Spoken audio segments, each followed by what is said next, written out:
Hi friends, welcome back to Vinod Bandaru channel. First of all మీకు అందరికీ sorry, ఎందుకంటే Ladakh videos అట్లనే ఆగిపోయినాయి అనమాట. యాక్చువల్గా జరిగింది ఏంటంటే డేటా మొత్తం కరప్ట్ అయిపోయింది. డేటా అసలు ల్యాప్టాప్లో లేదు. సో దాన్ని రికవరీకి ఇస్తే ఆల్మోస్ట్ 20,000 కొటేషన్ ఇచ్చిర్రు. అయినా కానీ రికవర్ చేద్దాం అనేసి నేను 20,000 పే చేసిన. బట్ వాళ్ళు రికవర్ అవ్వదని రీఫండ్ కూడా వేసిర్రు. సో అట్లా ఉంటుందన్నమాట మన దరిద్రం అనేది.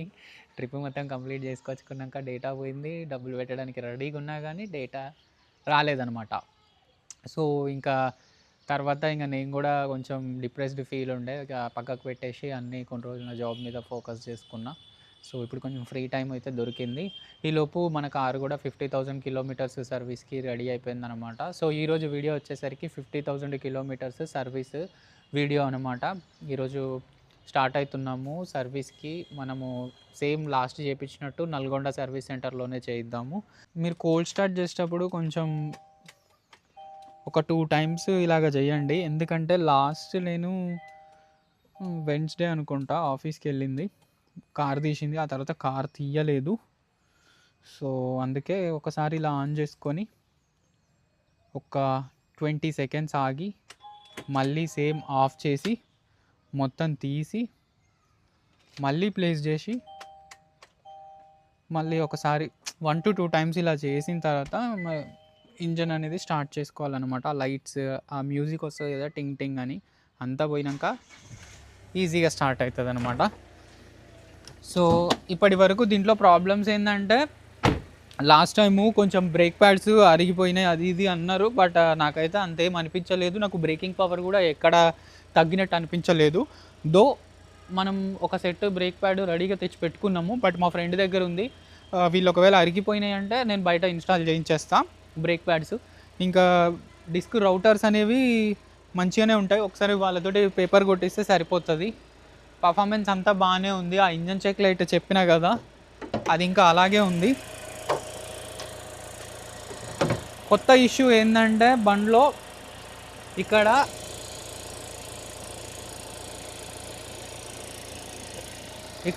లైట్గా ఆయిల్ లీక్ అవుతుంది. ఇది ఆయిలా లేకపోతే ఫ్యూయలా అనేది తెలీదు. ఇంజెక్టర్స్ ఉన్నాయి కదా 1, 2, 3, ఇది మంచిగానే ఉంది. ఈ 3 ఇంజెక్టర్స్లో లైట్గా లీక్ అనేది ఉంది. సో ఇదొకటి కనుక్కోవాలి ఎందుకు అనేది.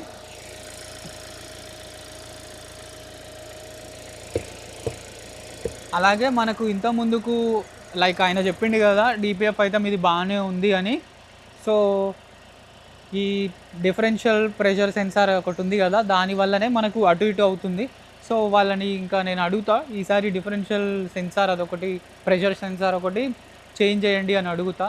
చేంజ్ చేస్తారేమో చూద్దాము వారంటీలో. అది చేంజ్ చేయించుకుంటేనైనా కొంచెం యాక్చువల్గా అయితే వచ్చేది ఎర్రర్ అక్కడి నుంచే వస్తుంది. ఆ సెన్సార్ 2 పైప్స్ వస్తాయి ఆ సెన్సార్కి, ఇన్లెట్ పైపు, అవుట్లెట్ పైపు, రెండిట్లలో సేమ్ ప్రెషర్ ఉందా లేదా అని మెజర్ చేసి అది ఈసీయూకి పంపిస్తుంది అనమాట.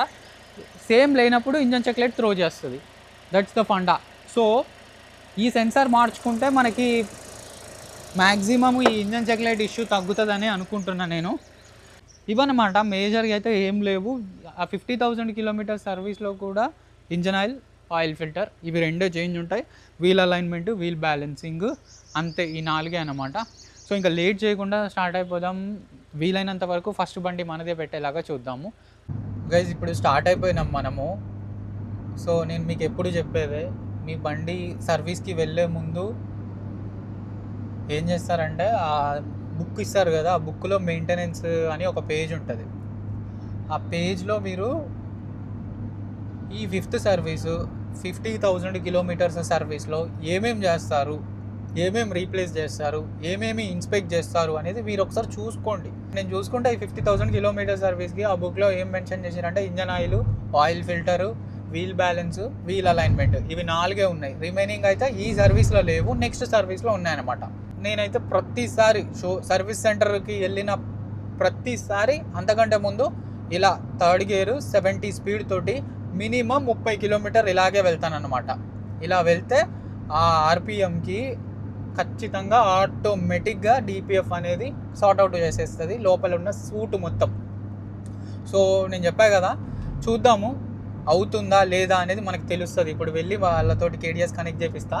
సో ఎంత ఎన్ని కిలోమీటర్స్ బ్యాక్ అయింది అనేది మనకు డేటా వస్తుంది అనమాట. అందులోనూ వెహికల్ వేరే వాళ్ళకి ఇచ్చిండే నేను లాస్ట్ ఒక 1000 కిలోమీటర్స్ వేరే వాళ్ళు డ్రైవ్ చేసారు. సో వాళ్ళకి మన వెహికల్ గురించి తెలియదు కాబట్టి అసలు ప్రాపర్గా రీజన్ అయిందో లేదో తెలియదు మనకి.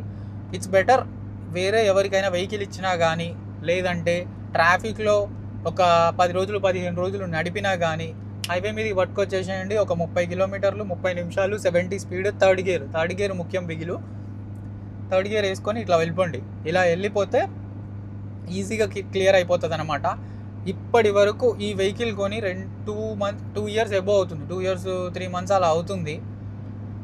ఇప్పటి వరకు ఈ బండి ఎప్పుడూ మాన్యువల్ రీజనరేషన్ అడగలేదు, సింగిల్ టైం కూడా అడగలేదు. ఎందుకంటే నేను సిటీలో తక్కువ తిరుగుతా, హైవేలో ఎక్కువ తిరుగుతా కాబట్టి సెల్ఫ్ రీజన్స్ అయిపోతాయి అనమాట. ఎంత సెల్ఫ్ రీజన్ అయితే అంత హెల్దీ ఉంటుంది బండి అయినా కానీ, డిపిఎఫ్ అయినా కానీ. అది గుర్తుపెట్టుకోండి. మాన్యువల్ రీజనరేషన్ అసలు చేయాల్సిన సిచ్యువేషన్ వచ్చిందంటే అప్పటికీ మంచిదే, బట్ ఆ మాన్యువల్ రీజనరేషన్ అనేది ఏంటంటే వెహికల్ ఉన్న చోటనే ఉండి అంత ఆర్పిఎంకి వెళ్తుంది 20 నిమిషాలు. అది వెహికల్ అంత ప్రాపర్గా కూల్ అవుతుందని కూడా మనం చెప్పలేము. అదే రన్నింగ్లో అనుకో, ఎంత హీట్ అయినా కానీ మంచి గాలి వస్తుంటుంది, ఎంతో కొంత కూల్ అవుతూ ఉంటుంది అనమాట. ప్లస్ మనకి వెహికల్ డిస్టెన్స్ కలిసి వస్తుంది. ఉన్న దగ్గర ఉండి అంత ఆర్పిఎం అన్ని నిమిషాలు బండి ఆన్లో పెట్టే బదులు ఇట్లా రన్నింగ్లో చేసుకుంటే మనకి డిస్టెన్స్ కలిసి వస్తుంది, మన ఫ్యూయల్ వేస్ట్ అవ్వకుండా ఉంటుంది. అదొక చిన్న టిప్ అనమాట మన సైడ్ నుంచి.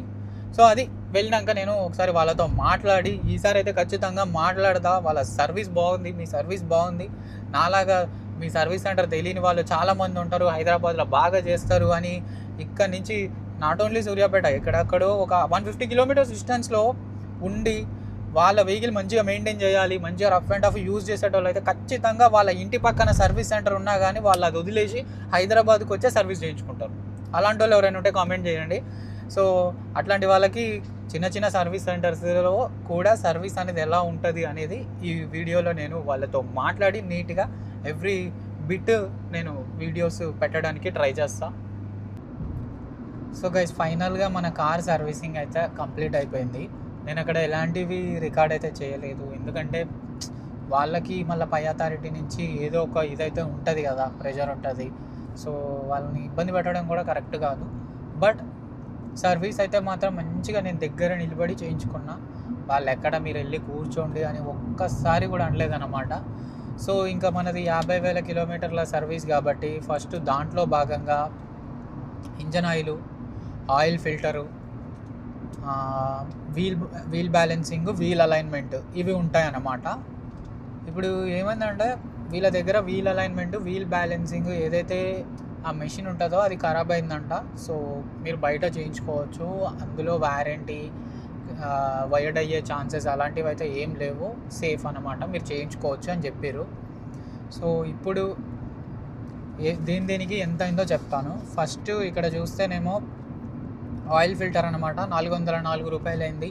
ఇంజన్ ఆయిల్కి 1708 రూపాయలు. తర్వాత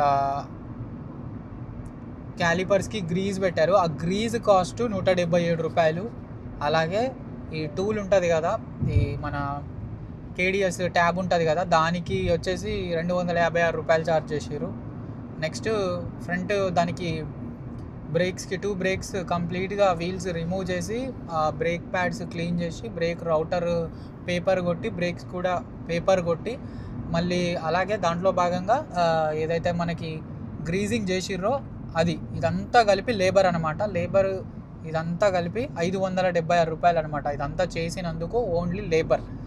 నెక్స్ట్ రిమైనింగ్ ఏదైతే జనరల్ సర్వీస్ ఇంజిన్ ఆయిల్ చేంజ్కి, అలాగే వాషింగ్ అయినా కానీ, ఇన్స్పెక్షన్ అయినా కానీ, వీటన్నిటికీ 1700 లేబర్ ఛార్జ్ చేసిండు అనమాట. సో ఇవన్నీ కలుపుకుంటే మనకి 5741 రూపాయి వచ్చింది. ఇదనమాట. ఇది 5741 అనేది ఎక్స్క్లూడింగ్ ఎట్లా చెప్పాలి, వీల్ బ్యాలెన్సింగ్, అలైన్మెంట్. సో అవి నాకు తెలిసి అవి ఇంకొక 1000 రూపీస్ వేసుకోండి. అలా వేసుకుంటే 6700, అంటే రఫ్గా చెప్పాలంటే ఒక 6500 నుంచి 7000 అవుతుంది అన్నమాట. అండ్ అలాగే దీనికి ఏమైందంటే డ్రైవ్ షాఫ్ట్కి బూట్స్ ఉంటాయన్నమాట. బూట్స్ అంటే బుషెస్ లాగా ఉంటాయి, నేను ఇక్కడ ఇమేజ్ చేస్తా. సో ఆ బుష్కి ఏమైందంటే ఎలక ర్యాట్ బైట్ చేసింది అనమాట. సో అది పోయింది, వీళ్ళ దగ్గర స్టాక్ లేదు. యాజ్ ఆఫ్ నౌ మీరు యూజ్ చేసుకోవచ్చు. వన్స్ మా దగ్గరికి రీస్టాక్ అవ్వగానే మీకు ఇన్ఫామ్ చేస్తాము, వచ్చి రీప్లేస్ చేయించుకోండి. లేదు అనుకుంటే నెక్స్ట్ సర్వీస్లో అయినా సరే మీరు రీప్లేస్ చేయించుకోవచ్చు అని చెప్పారు. Okay, cool. దానివల్ల ఎలాంటి మనకు ప్రాబ్లం అయితే ఏమీ ఉండదంట. ఎట్లాగో మనం హైవే డ్రైవింగే చేస్తున్నాం కాబట్టి జస్ట్ దాంట్లో ఉన్న గ్రీజ్ అనేది కరుగుతుంది. కరిగినప్పుడు అది లీక్ అవ్వకుండా బూట్ అనేది ఉంటుంది అన్నమాట. So nothing to worry, next సర్వీస్లో చేయించేద్దాం. ఇంకా మీరందరూ ఎదురు చూస్తున్న ఇంజన్ చెక్ లైట్ గురించి మాట్లాడితే ఏమన్నాడంటే, ఆ ఇంజన్ చెక్ లైట్ ఇంకా సర్వీసు వారంటీలో మళ్ళీ రీప్లేస్ చేద్దాము సెకండ్ టైం అన్నాడు. అండ్ దానికి ఎర్రర్ వచ్చింది. ఏంది, particulate matter filter sensor error వచ్చింది. కాకపోతే అది పెండింగ్లో ఉంది, యాక్టివ్లో అయితే లేదు. సో ఇంకా నథింగ్ టు వరీ. ఒకవేళ వాళ్ళు అది చేసేటప్పుడు అది కూడా యాక్టివ్లో ఉంటే మాత్రం ఖచ్చితంగా మనము అది కూడా చేయించవచ్చు. సో ఇదన్నమాట. మనకు పార్ట్ ఒక వెన్స్డే అట్లా వీళ్ళకు ఆర్డర్ డే ఉంటుందంట. ఆ రోజు వీళ్ళ పై టీమ్ తోటి మాట్లాడి మనకు మళ్ళీ DPF అనేది ఆర్డర్ పెట్టిస్తా అన్నాడు సర్వీస్ అడ్వైజర్ ఎవరైతే ఉన్నారో అతను. సో 1 month టైం పడుతుంది అని అన్నారు. చూద్దాము. వన్స్ ఆ పార్ట్ వచ్చినాక కూడా మీకు నీట్గా నేను వీడియో రూపంలో అయితే చెప్తాను. సో ఇది ఇంకా ఓవరాల్గా 6,500 నుంచి 7,000 అవుతుంది సర్వీస్ కాస్ట్ అనేది 50,000 కిలోమీటర్లకి. ఇంకా ఈ సర్వీస్ ఎక్స్పీరియన్స్ గురించి మాట్లాడితే ది బెస్ట్ ఎక్స్పీరియన్స్ అనమాట. చాలా బాగుంది. స్టాఫ్ మంచిగా ఉన్నారు అండ్ మంచిగా మాట్లాడుతున్నారు, మంచిగా రెస్పాండ్ అవుతున్నారు. వాషింగ్ ఆల్మోస్ట్ 1 hour చేశారు నా ఒక్క కార్కే. వాషింగ్ చేసి each and every part polish పెట్టి నీట్గా కొలిన్ తోటి క్లీన్ చేసి ఎవ్రీ పార్ట్ ఎక్కడ మనము ఇంకా కనిపెట్టలేమన్నమాట. అంటే వెతకలేము ఇది లేదు అది లేదు అని, అంత బాగా ఇది చేశారు. సో ప్రతి డీసెంట్ అన్నమాట. ఈ కియా నల్గొండ ఏదైతే ఉందో సర్వీస్ సెంటర్ చాలా బాగా సర్వీస్ చేశారు. సో ఇది ఓవరాల్గా చూస్తే 50,000 కిలోమీటర్ల సర్వీస్ మన బండిది. డీజిల్ అన్నమాట మన కారు. సో కొత్తగా ఎవరైనా చూస్తున్నట్లయితే వాళ్ళకి ఇన్ఫర్మేటివ్గా ఉంటుంది. ఒక డీజిల్ కారు కియా 6,500 నుంచి 7,000 అవుతుంది 50,000 కిలోమీటర్ల సర్వీస్కి తీసుకెళ్తే. ఇప్పటి వరకు అయితే బండి ఓకే రిపోర్ట్ ఉంది, మైలేజ్ కూడా మంచిగానే వస్తుంది. లాస్ట్ ఏవైతే 10,000 కిలోమీటర్లు తిరిగినో ఆ 10,000 కిలోమీటర్లకి గాను యావరేజ్ ఫ్యూయల్ ఎకానమీ వచ్చేసి 20 km/L ఉంది. యావరేజ్ ఫ్యూయల్ ఎకానమీ గురించి మాట్లాడుతున్నా. అంటే ఆ 10,000 కిలోమీటర్ల యావరేజ్ ఫ్యూయల్ ఎకానమీ అది. నేను ఏదో 100 కిలోమీటర్లు తిరిగి ఇంత వచ్చింది అంత వస్తుంది అని అయితే చెప్పట్లేదు. ఆ 10,000 కిలోమీటర్స్కి యావరేజ్ ఫ్యూయల్ ఎకానమీ గురించి మాట్లాడుతున్నా. 20 వచ్చింది ఎగ్జాక్ట్గా. ఇప్పుడే మళ్ళీ దాన్ని రీసెట్ చేసిన. సేమ్ నేను ఎప్పుడు ప్రతి సర్వీస్ అయిపోగానే దాన్ని రీసెట్ చేసుకుంటా. ఎందుకంటే నాకు రఫ్ ఐడియా వస్తుంది 10,000 కిలోమీటర్స్ వరస్ట్గా చూసుకుంటే ఎంత యావరేజ్ ఫ్యూయల్ ఎకానమీ వస్తుంది అనేది. సో ఇది కూడా ఒక మంచి టిప్ అన్నమాట మీకు. మీరు ప్రతిసారి సర్వీస్ చేయించినప్పుడు ఒకసారి అది రీసెట్ చేసుకున్నారంటే నెక్స్ట్ సర్వీస్ అప్పుడు మీకు అర్థమవుతుంది, ఓకే ఇన్ని కిలోమీటర్స్కి ఈ సర్వీస్ నుంచి ఈ సర్వీస్కి నా బండి ఇంత మైలేజ్ ఇస్తుంది, నెక్స్ట్ టైం దీన్ని కొంచెం ఇంక్రీజ్ చేద్దాము, అట్లా ఇది ఉంటుంది. అండ్ లాస్ట్ ఏవైతే 10,000 కిలోమీటర్స్ ఉందో ఆ 10,000 కిలోమీటర్స్లో నేను ఆల్మోస్ట్ 7,000 కిలోమీటర్స్ నేను ఒక్కడనే డ్రైవ్ చేసిన. ఒక 3,000 కిలోమీటర్స్ మా ఫ్రెండ్స్ మా ఫ్యామిలీ మెంబర్స్ యూజ్ చేసిర్రు అనమాట. సో ఇది మంచిగా ఉంది బండి, ఎక్కడ ఎలాంటి ఇష్యూ లేదు. సో ఇది అన్నమాట. చాలా రోజుల తర్వాత మన ఛానల్లో వీడియోస్ అనేవి వస్తూనే ఉంటాయి. ప్లీజ్ చాలామంది, నేను అసలు నా ఇన్స్టాగ్రామ్ హ్యాండిల్ అనేది ఏ వీడియోలో పెట్టలేదు. చాలామంది వినోద్ బండారు అని సెర్చ్ చేసుకొని ఇన్స్టాగ్రామ్కి వచ్చి నన్ను అడుగుతున్నారు, ఏమైంది బ్రో మీకు ఏమైనా ఇష్యూ అయిందా దారిలో అని. ఇష్యూ అయితే ఏమీ అవ్వలేదు. లదాఖ్ అనేది సక్సెస్ఫుల్గా కంప్లీట్ చేసినాము. ఈ కార్ తోటి నేను ఉమ్లింగ్లో కూడా తీసుకెళ్ళిన. చాలా పెద్ద అడ్వెంచరే జరిగింది. కానీ మన బ్యాడ్ లక్ ఏంటంటే ఒక్క వీడియో కూడా మిగలలేదు. ఫస్ట్ Day 1 Day 2 తప్పించి మిగతా వీడియోస్ డేటా మొత్తం పోయిందన్నమాట. 20,000 పే చేయడానికి రెడీగా ఉన్నా కానీ ఇది చాలా పెద్ద కంపెనీకి పే చేసిన 20,000. వాళ్ళు ఆల్మోస్ట్ 20 days ట్రై చేసిరు, డేటా రాలేదు. డేటా వచ్చినా కానీ కరప్ట్ అయింది, ప్లే అవ్వట్లేవు. వచ్చిన డేటా కూడా మహా అయితే 50 GB వచ్చింది. నేను ఆల్మోస్ట్ 500 GB డేటా రికార్డ్ చేస్తే 50 GB డేటా వచ్చింది. అందులో ఏ వీడియో కూడా ప్లే అవ్వట్లేదు. ఇంకా నాకు అర్థమైపోయింది ఇంకా వేస్ట్ అనేసి. సో ఇంకా ఆ కంపెనీ వాళ్ళు కూడా చేతులు ఎత్తేసి నా 20,000 నాకు రీఫండ్ ఇచ్చారనమాట. సో డిసప్పాయింట్ అయితే ఎవరు అవ్వద్దు. మంచి మంచి ట్రిప్స్ వస్తూనే ఉంటాయి. కొంచెం లేట్ అవ్వచ్చు. మన స్టైల్ ఆఫ్ కంటెంట్, మన స్టైల్ ఆఫ్ వీడియోస్, మన స్టైల్ ఆఫ్ ట్రిప్స్ అనేవి చాలా యూనిక్ ఉంటాయి తెలుగులో. సో ఇట్లాంటి ఎక్స్క్లూజివ్ కంటెంట్, ఎక్స్క్లూజివ్ వీడియోస్ కోసం మన వినోద్ బండారు ఛానల్ని సబ్స్క్రైబ్ చేసుకోండి. తెలుగులోనే మంచి యూనిక్ కంటెంట్ అనేది వస్తుంది. టైం పడుతుంది.